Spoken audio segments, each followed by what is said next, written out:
Kali ini saya mau bertanya mungkin agak berbeda dari yang kemarin Tuan Guru. Kali ini saya minta tata cara untuk permintaan kepada Allah itu biar terkabul dengan cepat. Soalnya memang benar kata Tuan Guru tadi, kalau kita belajar ilmu makrifat itu ekonomi yang dihabiskan sama Tuhan Allah itu ekonomi memang dijeblokkan sampai habis-habisnya. Itu saya minta tata caranya biar permintaan yang kita minta itu dikabulkan sama Allah. Terus yang kedua, semua baik buruk kan datangnya dari Allah. Terus ada firman atau apa itu yang bilang adab itu lebih tinggi daripada ilmu gitu Tuan Guru. Apakah seandainya kalau perbuatan baik kita kembalikan ke Allah, kalau buruk kita istilahnya lempar ke makhluk, apakah seperti itu diperbolehkan Tuan Guru? Tapi hakikatnya kita tahu kalau itu semua hafalnya Allah, cuma kita menjaga adab kepada Allah gitu aja. Apa diperbolehkan? Mohon penjelasan dan arahannya dari Tuan Guru. Terima kasih. Assalamualaikum warahmatullahi wabarakatuh. Bagaimana cara berdoa kepada Allah biar makbulah, gampang dikabul? Ringkes jawabannya Pak, jangan pernah kau merasa dirimu berdoa, jangan pernah merasa dirimu yang minta.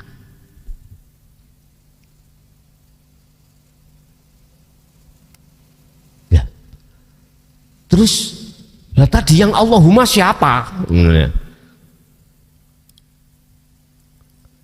Udah saya katakan, walaupun secara fisik kelihatannya Anda yang berdoa, tolong waktu berdoa jangan merasa dirimu yang berdoa. Silahkan minta yang model koyo opo, model bagaimanapun. Kuncinya adalah satu, hilangkanlah keakuamu yang merasa meyakini yang berdoa. Hancurkan keakuanmu. Otomatis nanti akan muncul dengan sendirinya akunya Allah. Itu jawaban atas pertanyaan cara berdoa yang mudah dikabulkan. Bagaimana bisa mengingat Allah? Bagaimana bisa mengingat kalau kita belum pernah tahu atau belum pernah berjumpa? Sekian. Assalamualaikum warahmatullahi wabarakatuh. Waalaikumsalam warahmatullahi wabarakatuh. Assalamualaikum warahmatullahi wabarakatuh. Tepangaken kula jamaah baru kali ini. Kula jeneng kula Sutrisno saking Wates. Kula badhe nyuwun pirsa mugi-mugi angsal jawaban.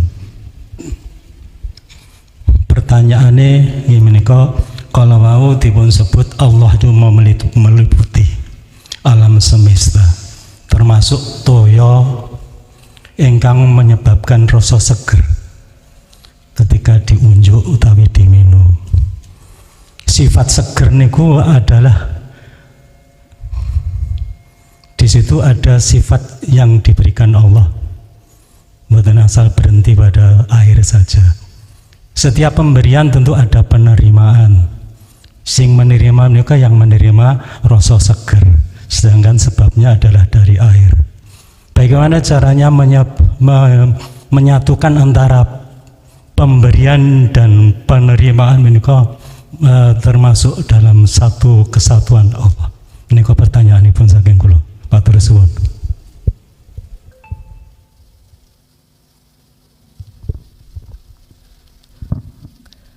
Ada yang menerima, ada yang memberi.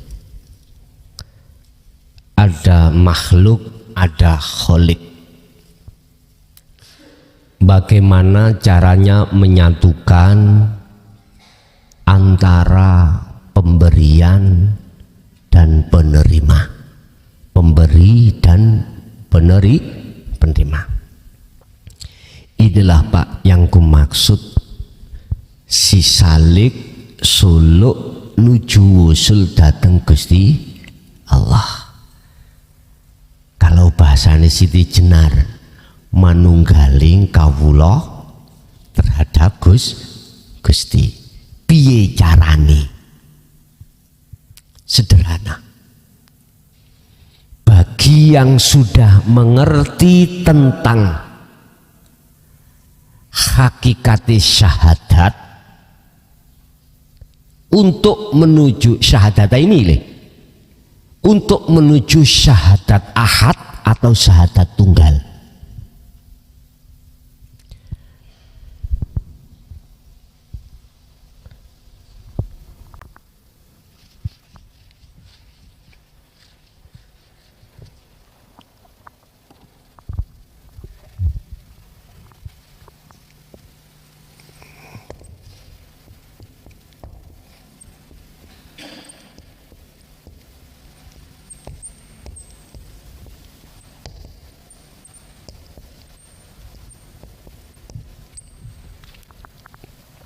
mungkin bisa dilihat Pak, sampai harus meletakkan asyhadu itu di ruhaniyah, bukan jasmaniyah. Bagaimana asyhadu itu bisa sampai pada illallah?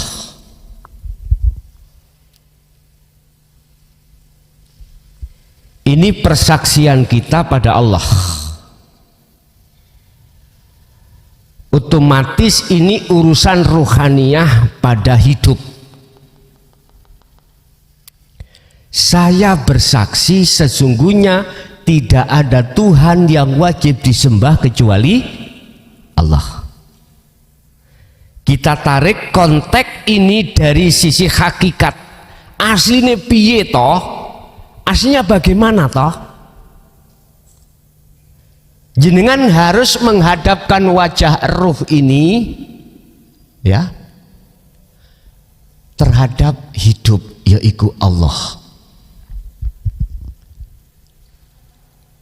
Piye carane? Ya jenengan kudu menafikan la ilaha, mengisbatkan Allah. Jenengan harus meniadakan selain sesuatu yang tidak bisa kita sebut, termasuk keakuan kita. Kan tadi kan saya katakan, jenengan kudu yakin proses pertama, apapun yang terjadi itu yang menterjadikan hanyalah Allah. Lha iku maksudnya hakikati syahadat ini pertamanya ada di situ. Terus Muhammad, ya ini makhluk ini iku Rasulullah, utusane Allah, diperintah Allah. Artinya semua makhluk di dunia ini bisanya bergerak karena Rasulullah diperintah Allah. Sampai harus meletakkan iman dulu bahwasanya semua yang terjadi semata-mata karena Allah, baik yang menghendaki ataupun yang menggerakkan dan lain sebagainya. Itu pertama, itu disebut syahadata ini. Berlakunya dua sosok, satu sosok Allah sebagai Khalik, kemudian sosok Muhammad sebagai makhluk. Contoh, saya bisanya berjalan karena dijalankan oleh Allah. Berarti saya makhluk, inilah Muhammad. Hidup yang melimputi diriku adalah Allah. Iku syahadata ini. Terus iki sampai harus mengesahkan syahadata ini itu menjadi syahadat ahad antara Allah dengan Muhammad. Iku sudah tidak ada. Piye carane sehingga dikatakan esa? otomatis yang memberi dan yang diberi, yang menggerakkan dan yang digerakkan, yang menghendaki dan yang dikehendaki, itu di dalam diri jenengan sudah tiada. Ini nggak bisa dipaksa, Pak. Nanti ada prosesnya akan sampai di situ. Syahadat esa, syahadat tunggal, yang menyaksikan Allah itu adalah Allah sendiri. Bahasa gak mumete itu seperti itu. Bahasa gak bingungnya itu seperti itu. Yang melihat Allah adalah Allah sendiri. Sebab status Muhammad makhluk itu tidak ada. Yang ada cuman Allah. Gak mungkin sesuatu yang tidak ada bisa melihat yang ada. Gak mungkin sesuatu yang tidak ada bisa datang kepada yang ada. Gak mungkin sesuatu yang tidak ada bisa menyatu terhadap yang ada. Gak mungkin yang tidak ada bisa makrifat melihat bertemu yang ada. Justru yang bisa melihat yang ada adalah yang sementara yang ada itu hanyalah Allah. Itulah kesimpulannya. Berarti kita harus sering-sering mengamalkan praktekno fungsi hakikati syahadat. Depke arahkanlah wajah ruh jenengan pada hidup. Otomatis ini harus ada wasilah. Apa wasilahnya? Zikir tadi. Fungsinya zikir itu harus dilakukan oleh si ruh untuk bisa kepada Allah. Itu prosesnya, Pak, ya. Nanti pada akhirnya dikatakan menyatu itu ahad. Muhammad tidak ada, Allah pun nama tidak ada. Jadi sesuatu yang ini tadi lingkaran tadi menunjukkan adanya ini kosong. Dan sekarang lingkarannya dihapus. Wis, iso ngomong apa iki? Nek mang ono lingkaran sampeyan iso ngomong, oh iku gambar ndok. Oke. Jenengan bisa mengatakan, oh itu angka 0, itu tak marbutoh. Monggo, lah nek iki dibusuk. Ngomong apa? Kita bilang apa? Bagaimana kita bisa bilang, Pak, wong kita tidak ada? Gitu loh. Jelas nggih? Nggih, ada lagi. Assalamualaikum warahmatullahi wabarakatuh. Kali ini saya mau bertanya mungkin agak berbeda dari yang kemarin, Tuan Guru. Kali ini saya minta tata cara untuk permintaan kepada Allah itu biar terkabul dengan cepat.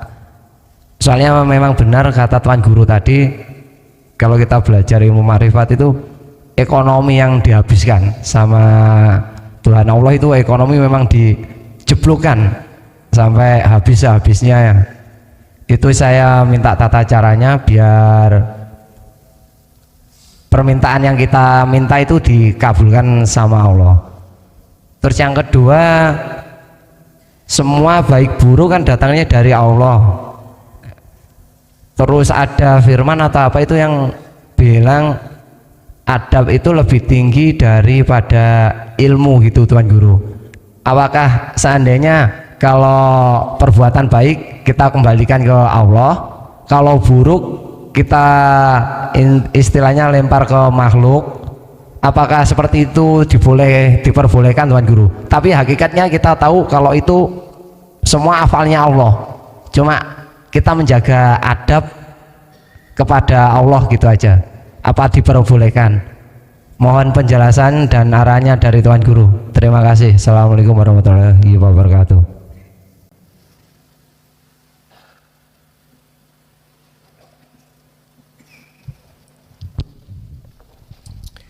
Ada dua pertanyaan di sini. Bagaimana cara doa itu dikabulkan Allah?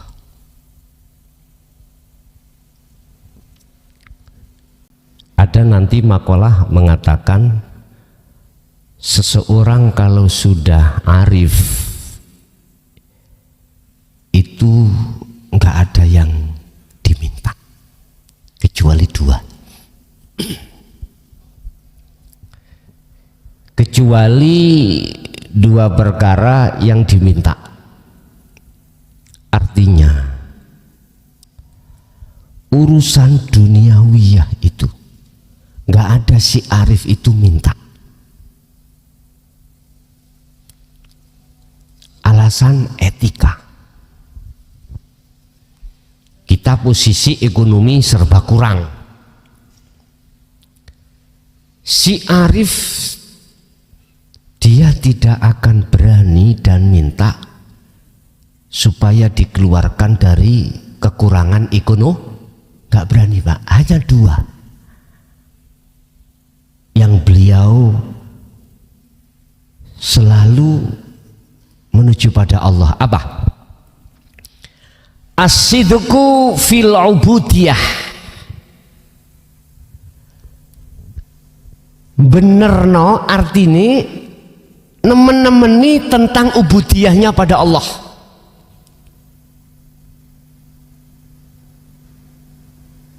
Contohnya gimana? Ketika baik dia sholat secara syariat atau aktivitas di luar sholat, dia selalu memohon pada Allah diposisikan ini wajah tuas, ya di situ. Itu pertama yang diminta. Yang kedua, wal qiyamu bi huquqir rububiyah. Mohon pada Allah supaya diletakkan sebagai hamba yang mengedepankan mencukupi atas hak-hak Allah. Apa sih haknya Allah? Illa liya'budun. Berarti selalu memohon pada Allah supaya diletakkan di jalur isbat. Itu tadi, menetapkan keakuan Allah. Beliau minta itu aja. Hanya dua permohonan. Ini kalau sudah sampai di arif. Nggak akan kita itu meminta keluar dari kondisi satu ke kondisi yang lain.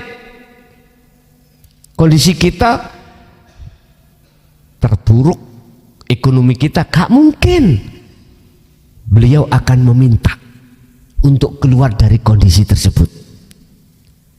Beliau tidak akan pernah memohon untuk dipindah dari zona satu ke zona yang lain.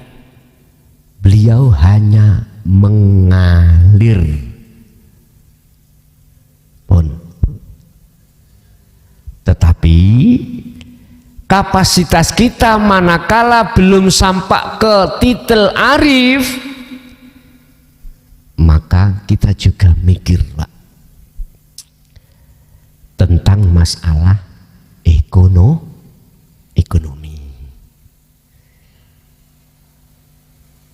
Kita mesti mikir, apabila kita sakit mesti lekas ingin sembuh. Tatkala kita punya masalah, kita ingin lekas dan clear masalah itu. Itulah sifat basyariah kita. Sebagai manusia siapapun pasti seperti itu. Dan Dan atau jikalau kita punya hajat, keadaan waktu rendeng, waktu hujan, inginnya kita tidak hujan, itu kita, karena kita memegang sifat basariyah. Manakala sifat basariyah kita masih liar, wajar dan tidak salah miturut pandangan umum wong syariat, kita berdoa minta kepada Allah yang sakit lekas sembuh, yang jatuh lekas berdiri, yang punya hajat tidak ada hujan, begitu seterusnya. Tapi kadang kita juga nggak sadar bahwasanya manakala sifat basariyah kita itu kuat, itu menjadikan penghalang kita pada Allah. Memang itu proses, harus kita lewati, juga pengalaman-pengalaman yang seperti itu harus kita alami dan kita lewati. Kembali pada pertanyaan, bagaimana cara berdoa kepada Allah biar makbulah, gampang dikabul? Ringkes jawabannya, Pak, jangan pernah kau merasa dirimu berdoa, jangan pernah merasa dirimu yang minta.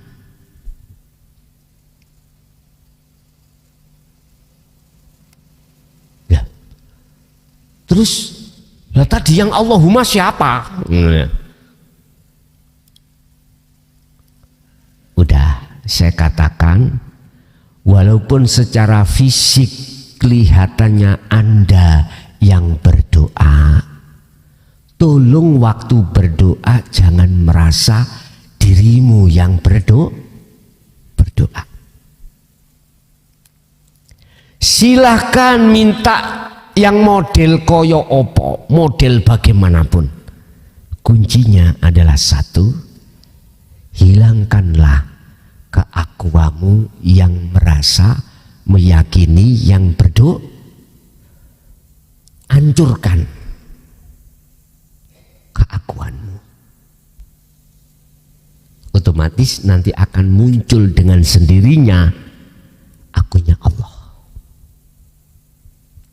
Itu jawaban atas pertanyaan cara berdoa yang mudah dikabulkan.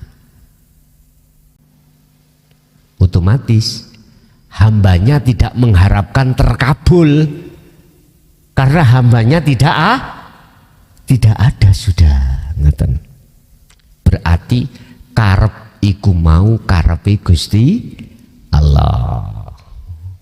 Yang kedua, terkait baik buruk itu datangnya dari Allah, dan juga adab tata krama. Apa boleh cara kita itu mengatakan bahwasanya jelek itu datangnya dari makhluk karena etika? Kalau kita memakai dua kacamata, monggo, nggak apa-apa. Karena dawuh yang mengatakan kalau baik datangnya dari Allah, jelek dari datangnya dari nafsu sendiri, iki akan cair maksudnya nanti. Sebab manusia sifatnya adalah karakternya itu mesti jelek, nafsu itu mesti jelek. Nafsu itu cuma satu, merintahkan terhadap kita untuk bisu iwal faksa, melakukan perbuatan yang jelek pada Allah dengan bentuk selalu melalaikan hati pada Allah. Karakter nafsu sifat basariyah memang begitu, Kak.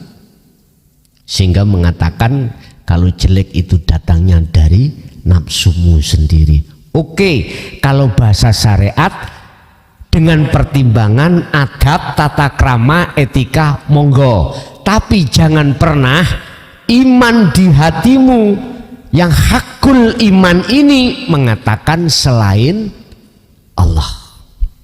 Gak apa-apa. Sehingga kalau boleh saya praktekkan, lesan mengatakan baik dari Allah, hatimu ikut masuk dalam sesuatu yang tidak bisa kau sebut.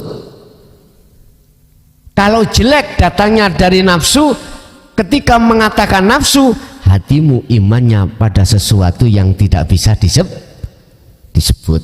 Gak apa-apa. Akhirnya gak ada kontradiksi ayat itu tadi. Bahasa Allah nama, bahasa nafsu juga nama, jenengan iki sudah tidak terikat dengan satu nama, nggak terikat. Kadang-kadang terus dipaksai, api elek kabeh Allah, nggak ngerti, dipaksa di luar itu Pak, maksudnya di luar. Akhirnya yang terjadi nggih konfrontasi, gap. Lah biar gak gap, nama Allah dan nama nafsu jangan terikat hatimu, imanmu jangan terikat. Berarti hati bisanya tidak terikat, hati jenengan harus masuk dalam hidup. Ini wajah tuaj hiya. Oke, ada lagi.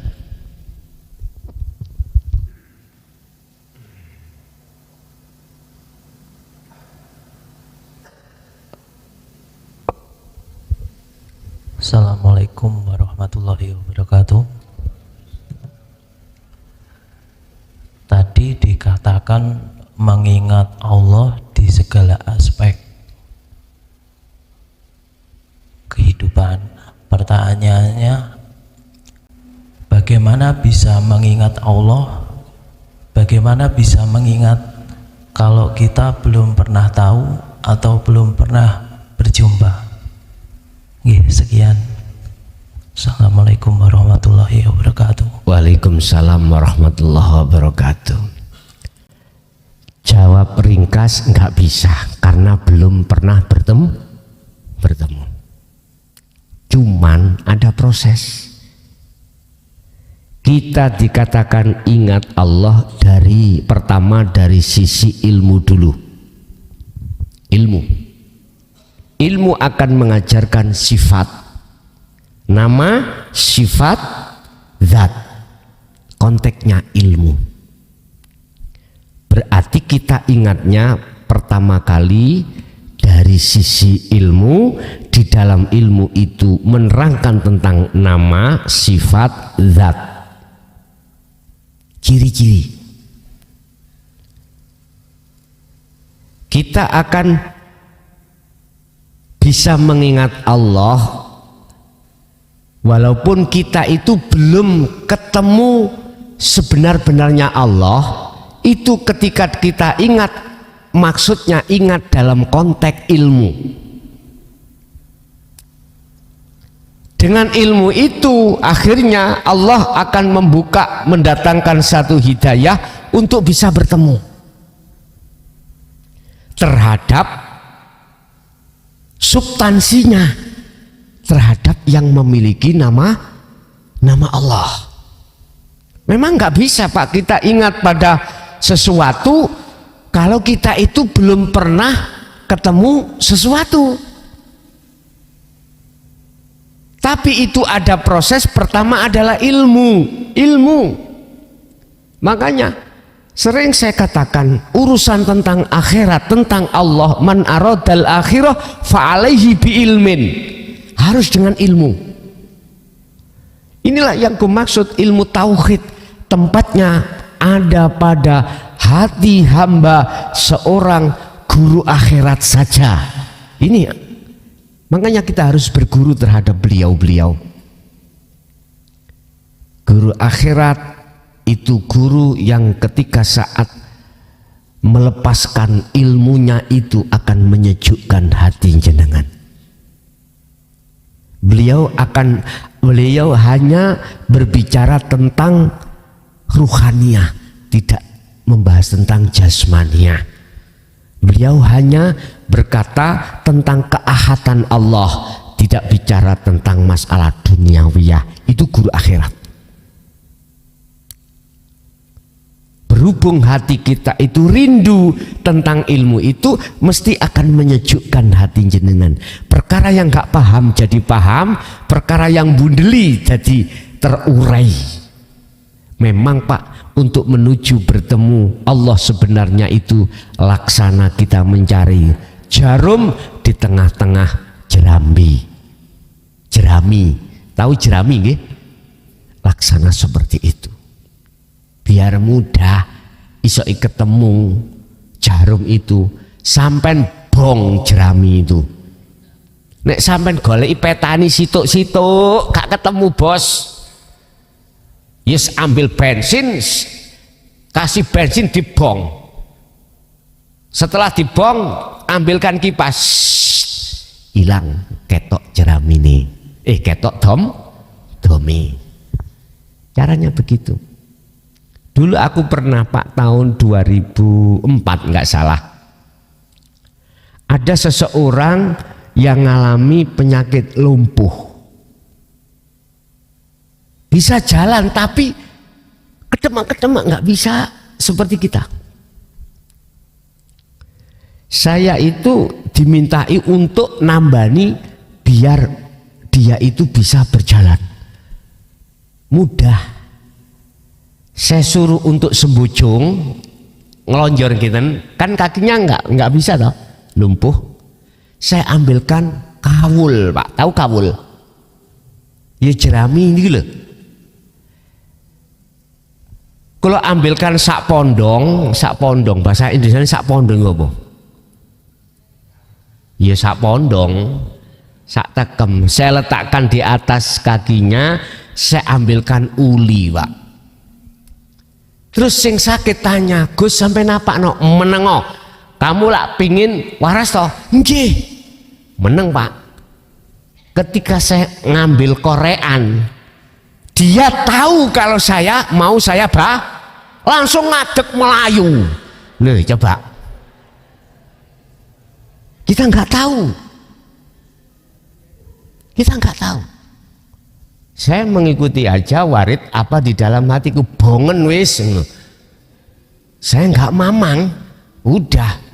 Kan resiko Pak itu, resiko toh, resiko hukum toh. Saya nggak mamang dengan ketetapan Allah. Bila mana itu nanti kobong temen, entek sikile, aku dituntut hukum, ya gimana lagi? Tapi ikut cara Allah untuk menghilangkan hal itu. Hak Pak. Jadi kalau ambilkan kawul, jerami itu pun garing, saya suruh sembujung, saya kasih uli, dia tanya, mau diapain Gus? Udah kamu jangan bicara, kamu lah pengen sembuh toh? Iya. Itu nggih orang satu desa saya sendiri. Saya ambilkan korean, begitu tak ambilkan korean, dia ketakutan, ngadeg terus melayu. Lah ya dah, iso melayu. Lah, kita nggak tahu semuanya itu karena Allah. Udah. Berkenaan dengan pertanyaan, apa mungkin kita bisa ingat Allah, berzikir pada Allah sementara kita belum bertemu? Jawabannya bisa, tapi konteksnya secara ilmu. Berangkatnya secara ilmu dulu. Ilmu akan memberikan petunjuk yang berbentuk kefahaman. Allah itu ngene gini lewat sifatnya, mulai wujud sifat mutakaliman, di dalam sifat nafsiyahnya, di dalam sifat salbiahnya, di dalam sifat ma'ani maknawiyahnya, paham. Akhirnya ningati ono angen-angen, ciri Gusti Allah iku ngene padahal belum bertemu sesungguhnya Allah. Kita itu bisa eling mengingat konteksnya secara ilmu. Akhirnya membuahkan satu hidayah, petunjuk ilmu itu. Lah disinilah Pak yang akan bisa menghantarkan ruhaniyah itu sampai pada Allah. Jadi konteksnya tadi zikir, ingat itu ada di ilmu. Makanya ilmu zikir sirul asroh wajib itu saya jelaskan. Itu nanti akan membuahkan kefahaman. Kefahaman itulah akan menjadikan petunjuk untuk jenengan praktek. Akhirnya aku sebut cara mengingat Allah seperti ini. Berarti konteks sampean dari sifat-sifat yang dibedah oleh sebuah ilmu. Nah, nanti kalau sudah betul-betul sampai pada ahad Allah ini, ya udah. Sehingga disebut fana udzikri itu di situ. Anda sudah kefanaan, ingat pada Allah. Sudah nggak ingat Allah. Maksudnya nggak ingat, yo iku hakikatnya sesungguhnya ingat itu di situ. Kalau diri kita masih merasa kita itu mengingat Allah, itu belum masuk pada substansi sebetulnya zikir, Pak. Belum. Tapi itu proses. Dari syu'aul basyirah ke ainul basyirah sampai fana'ul dzikri. Lah baru hakikate eling iku sesungguhnya kita tidak ingat. Tambah bingung Gus, bingung bandaan. Hakikati sholat iku kalau kau sudah tidak merasa dirimu yang ngoten lho. Hakikati zikir itu adalah sebetul-betulnya zikir adalah Anda sudah tidak merasa dirimu yang berzikir. Itu sak temene zikir ya iku. Cuman di situ kan sebelum sampai di situ kan ada proses toh, Pak. Jadi leres kalau ingkang sampean maksud apakah bisa kita ingat pada Allah sementara kita belum bertemu? Tidak. Sesungguhnya tidak, cuman kita itu berzikir ingat itu konteks dari ilmu dulu. Ilmu kita amalkan, diamalkan dengan istiqomah baru nanti akan disebut zikir yang sebenar-benarnya zikir. Ada lagi?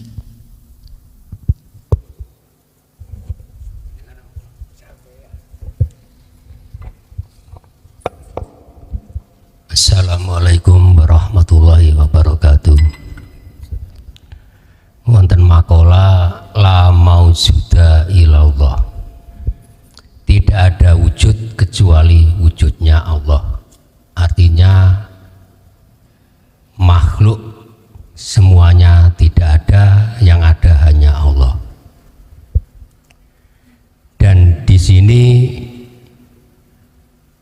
kelihatannya banyak Allah yang mendengarkan, dan Allahku niki lagi mumet Gus. Nggih, mumet Gus niki. Wow kan sedaya niku kan yang ada hanya Allah. Bahkan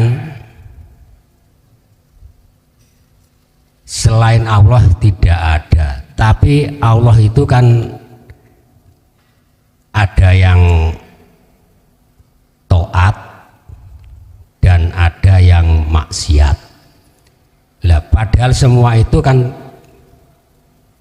perannya Allah semua.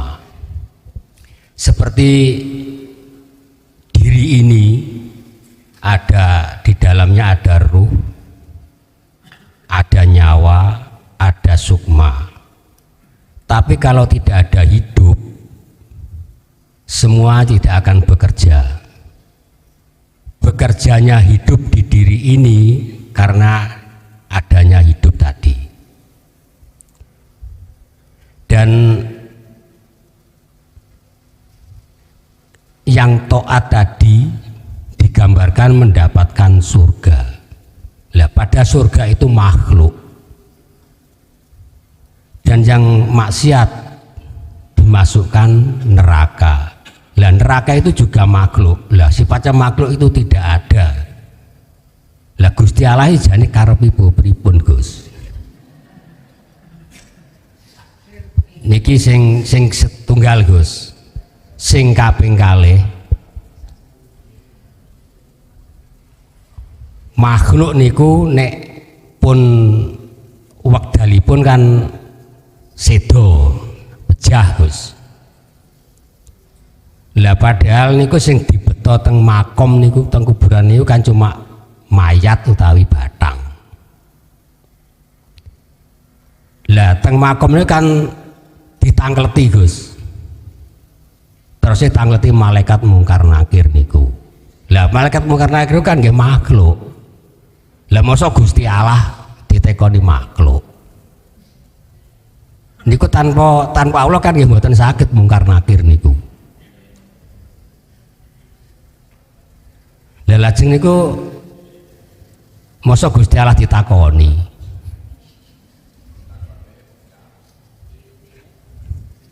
Lah terusipun wonten siksa napa? Jarene lho Gus niki, jarene nek malam Jumat niku kan wangsul Gus. Tapi kenyataane enten Gusti Allah sing mara niku nggih ndongaaken Gus. Niku Gusti Allah bingung napa pripun. Akhirnya mumet. Lah terus niki kula mumet Gus. Lah nyuwun obat mumet sakniki. Matur suwun Gus. Assalamualaikum warahmatullahi wabarakatuh. Waalaikumsalam warahmatullahi wabarakatuh.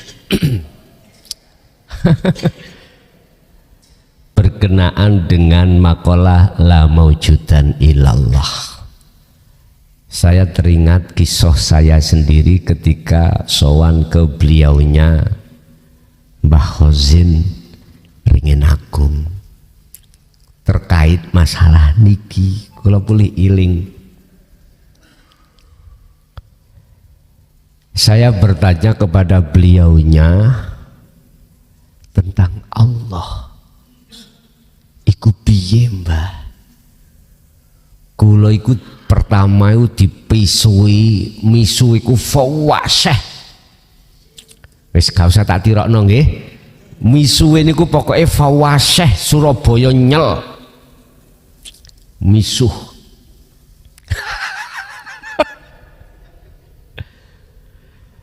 Niku tanggal 15 Awal kalau nggak salah sekitar tahun sakbadane kelut nih loh, 90 ya, 90. Saya tanya, akhirnya beliau jawab, wis nanti jam 12 malam kesini yo, liwat Ngglathik. Tahu Ngglathik nggih? Tidak boleh lewat sawah, tidak boleh lewat embong, malah disuruh berjalan kaki. Nggak boleh naik sepeda. Malam jam 12. Lah posisi saya ada di Mbah Fakih Sumbersari. Kula nggih mboten njaluk izin pengurus nek arepe keluar mboten. Kula namung ngugemi dawuhe Mbah Fakih dhisik saat kula madhep bakdo asar iku kula diseneni. Apa mondok kene mblakra wae. Ngoten kula. Kula pulih eling. Wis. Kula putusno wis simbah sampun mangestoni ae kok. Ngoten kula. Wong dikongkon belar. Padahal maksud saya itu setelah dari Pondok Tambak Beras itu ke Sumbersari, saya sudah lulus aliyah Pak. Tambak Beras, saya niatnya untuk memperdalam ilmu alat. Berhubung saya tidak pernah diajarkan di Tambak Beras itu tentang ilmu nahwu amriti, saya kowah-kowah Pak. Itu kan tahapannya nahwu kan gitu. Habis jurumiyah, amriti, alfiyah, jawahirul maknun. Loh, amriti durung. Akhirnya dengan terpaksa saya ibtidak dari aliyah turun ke ibtidak kelas 6. Saya ya tuwek dhewe, Pak. Cara umur tua sendiri, enggak masalah. Wong tujuan saya pengen memperdalam ilmu alat. Tapi simbah niku duka nang kula, duka niku dukani nilih nyeneni mblakra oae lapo mondok. Akhirnya ku beranikan diri jam 12 saya ke Mbah Khosin. Kula lo langsung didukani ngeten. Nggih, nyun sewu. Son, Gusti Allahmu iku gak padha ambek Gusti Allahku. Kira-kira jenengan gak kaget ta? Gusti Allah siji, Allah kok gak padha. Wis angen-angen ngoten niku. Pun dawuhe mbah niku kula ngengen. Padahal kula nggih dereng betul-betul paham. Kula ditakoki paham ah? Sampun Mbah, padahal durung. Berarti saya harus butuh tafakur. Ternyata Mbah sendiri akhirnya mentaukid. Gini loh son, aku ngomong Allahmu iku gak podo ambek Allahku. Allahmu iku wakeh. Rupa wong wedok ngaten. Bentuke awakmu iman yen awakmu iku duweni keyakinan sifat jamal ayu iku wong wedok. Wis itu iku Allahmu. Karena kau beriman di situ. Lagi nggih niku sing dimaksud air tadi. Aku beriman pada air. Allahmu air. Kula nggih kaget to, Mbah. Pak, kaget. Nek Allahku ikut esa son tunggal. Nggih dikenano. Diomongno ya urip iku. Kula dibukakno surat Al-Isra ya ayat 1. Niku kula sampak sakniki seiling. Subhanalladzi asra bi 'abdihi lailan. Iku secara syariat kan mukhatabnya itu adalah terhadap Kanjeng Nabi Muhammad yang diperjalankan Allah. Nggih sedikit diure ya urip iku son sing maha suci sing nglakokno kabeh makhluk. Lah enggal didik dong lo. Dong kuwi. Tapi nggih sami kalian jenengan mumet Iwan. Mumet. Berhubung Pak. Siapapun kita kalau sudah megang kunci terhadap keusulan, kunci terhadap maqam musyahadah, akhirnya yang tadi kita bingung apa artinya sampean mumet, akhirnya mumet iku hilang karena sudah membawa kunci yaitu adzikru bisiril asrar. Niku letak boten mumete. Sehingga semua apa yang tadinya Allah wakeh niku sampun hilang. Pun hilang. Hilangnya itulah detik-detik kita sudah tidak mumet. Kalau Allah nyasik banyak ya mumet Pak. Makanya jenengan boten salah mengatakan Allahku iku mumet. Boten salah. Tapi ketika saat jenengan sudah megang kunci untuk masuk gedong tadi, sampean wis gak mamang maneh.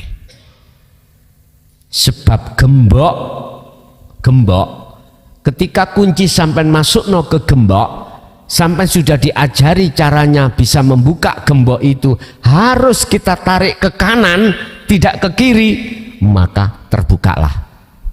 Kalau kita tidak tahu masih pun membawa kunci, ngongkek ngiwo, yo gak jeplak gak buka. Bapak Ibu, siapapun kita pasti akan mengalami mumet. Contoh kakek moyang kita, mbah kita yaitu Mbah Ibrahim. Di dalam surat Al-An'am ayat 76, 77, 78. Itu saya katakan mbah kita Ibrahim itu nggih mumet. Ketika dia melihat bintang, saat itu bintang masih ada, beliau menganggap itu Allah. Ketika melihat bulan, saat itu beliau mengatakan itu Allah. Tapi keduanya ketika saat tulu usamsi munculnya srengenge, matahari hilang, kedua-duanya oh bukan, berarti mumete hilang, ganti mumet ambek Allah matahari. Oh ini kali lebih besar, lebih terang. Tapi ketika saat ghurubu syamsi, srengenge itu sudah surup, hilang matahari, oh bukan, berarti mumete matahari, Allah matahari hilang. Akhirnya sampailah pada ayat 79, ini wajah tuas hiya lilladzi fatoros samawati wal ardi bisamawati fatoros samawati wal ard hanifam muslimau wa ma ana minal musyrikin. Ku arahkan wajah ruhku kepada wajah Allah yang sifatnya Allah, lilladzi fatoros samawati wal ard, zat hidup yang menciptakan dan yang menguasai segala apa yang ada di langit dan di bumi. Ini tadi sesuatu yang tidak bisa disebut. Kita akan masuk pada wilayah yang tidak disebut manakala samawati wal ard itu sudah hilang. Lingkaran tadi sudah dihapus. Baru yaitu sejatine ingsun, yaitu sejatine ingsun. Nah, setelah di situ maka di belakang ayat itu ditutup wama ana minal musyrikin, dan saya bukan termasuk orang yang menyekutukan Allah. Nah ini berarti imannya dia itu sudah hakul iman, berarti sudah sampai makrifat Allah.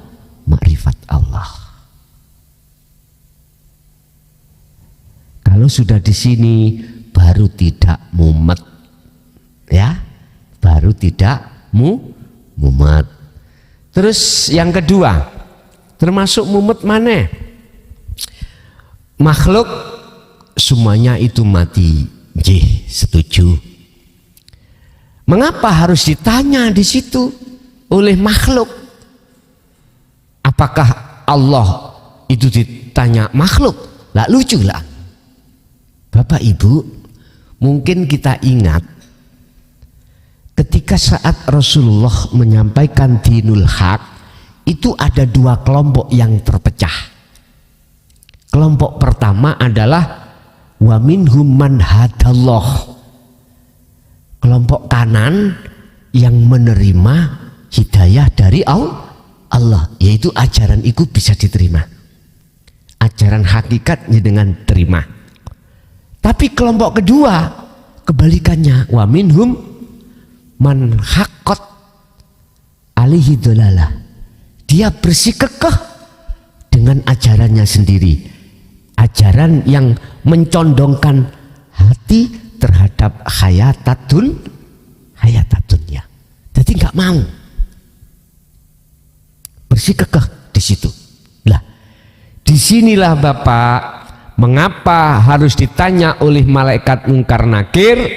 Karena jenengan iki belum kefanaan diri Anda sebagai makhluk. Belum kefanaan. Artinya kita masih buta terhadap Allah. Masih buta. Allah masih gelap. Baru ditanya, marrobuka. Berarti iki makhluk takon makhluk. Bukan makhluk takon Allah. Makhluk takon Allah gak ada ceritanya. Tapi bagi golongan kanan, ketika saat di dunia sudah menuntaskan tugasnya. Apa tugasnya? Liqo pada Allah. Qad aflahal mu'minuna alladina hum fi sholatihim khosyi'un. Khosyi' itu adalah bertemu pada Allah. Waktu sholat akhirnya secara umum dikatakan khusyuk, itu bertemu. Sungguh beruntung, bahagialah mereka yang saat di dunia ini sudah bertemu Allah. Maka bagi khusus bagi dirinya yang seperti ini, gak mungkin makhluk takok Gusti udhuluha bisalamin aminin. Malaikat iku gak takok marrobuka, malah ngomongno udhuluha, mlebu sira ha ing jannah. Lha ngeten bahasa syariat jannah Pak ya. Bahasa sak temene adalah esa bertemu Allah bisalamin aminin, dengan selamat, santausa, aman, perjalanan itu nggak ada halangan. Sampai Rasulullah mengatakan kalbarki, seperti kilat. Mengapa seperti kilat? Cepat, karena sudah sering dilewati jalan itu. Makanya kita waktu di dunia sering bertemu Allah. Besok ketika idza jaa ajaluhum, dipaksa untuk kembali, wa inna ilaihi rajiun, wis gak kaget, jujuk saja alias Jogja. Istilah orang yang sudah tidak buta, ketika pulang dia nggak akan tersesat. Tapi bagi orang buta disuruh pulang, ya tersesat. Artinya jalannya itu nggak bisa sampai pada tujuan. Akhirnya cara syariat ngomongno bahasa iktibar, bahasa isyarah, anar neraka itu, ngoten lho Pak. Jadi di situ ada dua kelompok Pak. Pertama kelompok akan ditanya, berarti makhluknya masih berlaku. Kelompok kedua tidak ditanya karena makhluknya sudah tidak berlaku. Niki nek bahasa syariat Rasulullah lewat hadis iku, wong sing iso jawab malaikat pitakoni malaikat mungkar nakir turune koyo kemanten anyar. Wis gak ono susah Pak kemantenannya. Iki kemanten sing tir padha irenge lho ya. Sir padha senenge, mboten dadi kemanten sing salome nika pris-prisan nika mboten, utawa dipaksa nika mboten. Nggih. Dadi ben ra mumet Gusti Alahe, selain esa kudu dihancurkan dengan cara kita selalu berkholwat. Nggih, ada lagi?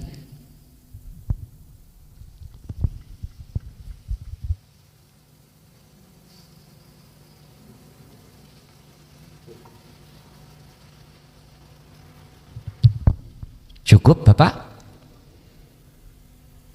Wong estri ada? Oh masih ada? Oh monggo.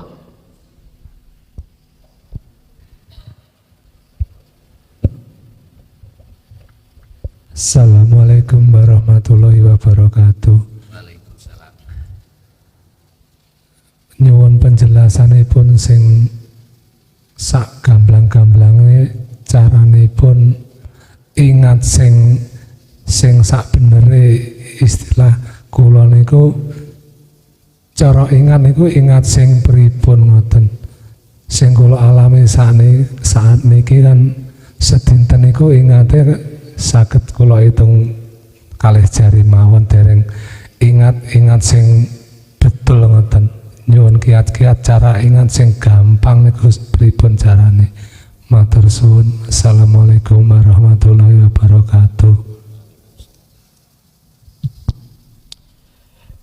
Apa kiat-kiat yang mudah kita ingat pada Allah?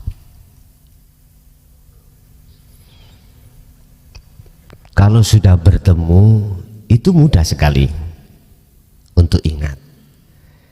Kalau belum bertemu itu ingatnya itu kita lewat sifat-sifat itu. Terus bagaimana caranya walaupun kita masih di dalam taraf nama, sifat, zat untuk ingat pada Allah? Kalau kita sudah pernah bertemu walaupun itu 1 detik, pasti mudah sekali Pak. Cara mudah itu jenengan nanti akan dibimbing Allah. Iki loh carane ini. Mesti seperti itu. Kita oleh susah itu pertama kali ngeklik no itu. Untuk selanjutnya nanti akan mudah. Saya jawab dulu tentang masalah ingat, kiat-kiat untuk mudah ingat pada Allah, konteksnya dari sifat asma dzat dulu. Kita harus terus mengasah zikir sirul asrar, tidak mengenal waktu dan atau tempat. Wadhkur isma rabbika bukrata wa asila. Pagi sampai sore, wa minal laili, bahkan malam pun yang panjang harus. Kita mengasah dzikir sirul asrar itu tidak mengenal waktu dan tempat. Mulai pagi sampai sore hati kita tetap di situ. Walaupun keadaan jasmani kita repot berinteraksi dengan urusan dunia atau tidak, tetap faqodistam sakabil urwatil wuthqa lam fisomalaha. Al-Baqarah 256. Pegang teguh wasilah atau tali hatimu terhadap Allah. Itu tadi tali wasilah itu tadi yang kumaksud sirul asrar. Di tahap rasa itu harus terus kita lakukan. Dengan begitu maka sesuai dengan janji Allah akan bertemu. Kalau sudah bertemu nanti mau mudah Pak. Artinya dengan sendirinya ketika jenengan menghadapi kondisi segala hal apapun, klik dewe Pak. Gak usah dipaksa, didorong untuk ingat, ingat sendiri. Tadi saya katakan, sejatine eling iku, jenengan iku tidak eling. Tadi di depan tadi ya, sejatinya yang dikatakan ingat pada Allah itu, Anda ini tidak ingat, tidak merasa kalau Anda yang ingat. Nah, itu berarti sudah bertemu. Kalau sudah di wilayah itu, ya sudah. Dengan sendirinya ada magnet yang menarik jenengan di setiap aktivitas apapun. Nah sekarang yang terpenting adalah bagaimana caranya kita masih dalam taraf ingat Allah lewat nama, lewat sifat, lewat zat itu diklik diklikkan terhadap sejatinya Allah. Hanya dengan cara asahlah terus menerus wasilah atau talinya hati pada Allah, yaitu zikir sirul asrar. Itu Pak, mungkin lebih jelasnya nanti bisa dilihat Al-Insan 2526 Pak ya, di situ. Oke. Ada lagi? Assalamualaikum warahmatullahi wabarakatuh. Waalaikumsalam warahmatullahi wabarakatuh. Yun sewu Gus nderek tangklet kala wau dipun jelasaken tentang nur makrifat kersane mboten redup. Salah satune mboten pareng mamang, ragu dan harus yakin. Ketika ada info atau kabar baik itu melalui mimpi atau melalui bisikan hati atau lain-lain, yang kabar itu kabar tentang akan adanya suatu musibah atau celaka. Setelah mendapat kabar itu mempeng zikirnya. Di salah satu zikir itu ada tujuan untuk supaya dihindarkan dari musibah yang diinfokan tadi. Menika dos pundi? Mekaten. Wassalamualaikum warahmatullahi wabarakatuh.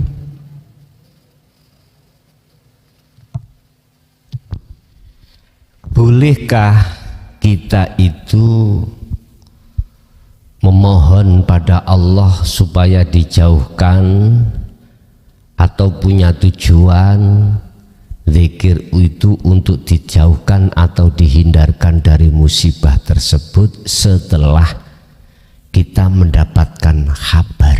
Bolehkah? Lah gitu nih. Bagi si arif nggak boleh.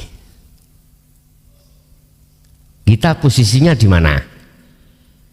Bagi si arif tidak boleh, nggak berani. Tapi bagi kita yang menuju menjadi arif, dimaklumi. Karena apa? Karena sifat basariah kita masih bercokol atau belum sepenuhnya jinak. Boleh, karena posisi kita masih ada di situ, menjadi calon kekasih Allah. Tapi nggak boleh bagi kekasih Allah. Artinya nggak boleh, miturut etika gak sempat Pak. Bisanya beliau-beliau itu, arif itu sendika dawuh. Dikeplek no ngalor yo ngalor, dikeplek no ngidul yo ngidul. Istilah pohong dijadikan geduk yo gak ngamuk, dijadikan begedel digoreng yo gak muring-muring. Wis terserah jenengan, gawen geduk apa gawe begedel. Arif Pak. Tapi kita yang menjadi calon arif beda maneh. Saya katakan boleh karena dimaklumi, karena sifat basariah kita masih belum betul-betul terjinakkan. Monggo, mboten napa-napa. Tapi ingat, siapapun kita tatkala sifat basariah itu kok yo liar, bahkan liar, belum jinak, maka itu salah satu penghalang ruhaniyah untuk bertemu Allah. Mungkin nanti ada makalah terkait masalah wajib untuk membumi hanguskan sifat basariah. Sebab barang siapa yang sifat basariah itu masih kuat, itu jangan harap ruhaniyah itu bisa likok pada Allah. Oh abot Pak, memang nggih. Abot ya apa nek dilakoni nanti terus menerus menjadi ringan. Jadi boleh Bu bagi kita yang masih calon kekasih Allah, karena itu proses. Tapi nanti kalau jenengan sudah menjadi kekasih Allah, jenengan bisa jawab sendiri. Isin arep njaluk iku, untuk dihindarkan iku isin. Karena setiap saat dan waktu kita itu selalu dilayani Allah yang tidak bisa diukur dengan rupiah. Itu tadi contoh, napas kita 1 hari 1 malam kalau dirupiahkan berapa Pak? Gak bisa. Oke 1 jam jenengan tak putus, gak usah bernafas, tak ganti uang 10 juta, siapa yang mau? Gak ada yang mau. Masalahnya umpama jenengan gak ambaan sak jam ya mati lah, ngoten nggih. Gak mau, Basariah gak mau. Dan itu sudah logis, dan itulah memang proses kita Pak. Dan beliau-beliau yang sudah arif itu tidak sempat untuk minta dijauhkan, dia bisanya mengalir. Justru dia wa aslimulahu, inilah cara mudah untuk terhindarkan dari perkara tersebut. Wa may yattaqillaha yaj'al lahu makhrajan wa yarzuqhu min haitsu la yahtasib. Jadi jawabannya ada 2 Bu ya. 1 tidak boleh, 1 boleh, karena memang posisi kita masih di jalur proses calon menjadi kekasih Allah. Cukup? Sampun Bu, cukup.